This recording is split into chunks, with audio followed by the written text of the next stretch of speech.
Hello everyone, আসসালামু আলাইকুম। Welcome জানাচ্ছি নতুন আরও একটি ব্লগ ভিডিও দেখার জন্য।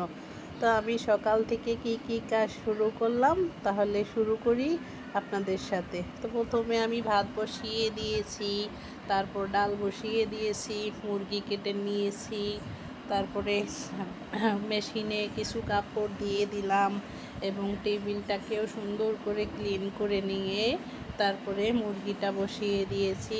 এখানে মুরগি বসানো হয়ে গিয়েছে, ডাল বলক উঠে গিয়েছে। মুরগিটা একটু নাড়াচাড়া করে নিচ্ছি।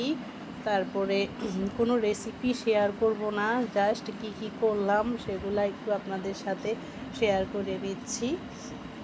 তো এখানে মুরগিটা সুন্দর করে একটু নাড়াচাড়া করে ডাল নিয়ে নিলাম। এর মধ্যে আবার ডালটা হয়ে গিয়েছে, এখন ডালটাকে বাগার দিয়ে নিব। তো পেঁয়াজ আর রসুনগুলোকে সুন্দর করে ভেজে নিচ্ছি। তো এখানে পেঁয়াজ আর রসুন লাল লাল করে ভেজে নিয়ে ডালটা বাগার দিয়ে দিব। এখানে আবার চুলাটা অফ করে দিয়ে দিলাম। তো রসুন আর পেঁয়াজটা হতে হতে ভাতটাও হয়ে গিয়েছে, ভাতটাও একটু শেয়ার করে দিলাম। তো চুলা অফ করে ডালের বাগারটা দিয়ে দিচ্ছি, একদম বাদামি কালার করে রসুন আর পেঁয়াজ দিয়ে ডাল টমেটো দিয়ে রান্না করে নিলাম। এই গরমে হালকা খাবার সবচেয়ে বেশি ভালো। তো এই তো মুরগি রান্নাটা আমার শেষ হয়ে গিয়েছে, ডাল হয়েছে, ভাত হয়েছে।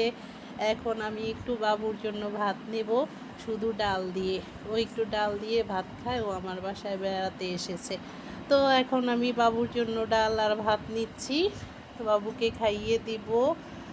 এই শুধু ডাল দিয়ে খায়, একটু মাংসও নেয় না। তা ভাত টাত খাওয়া শেষ, সব কিছু ক্লিন করে নিয়ে চুলার উপর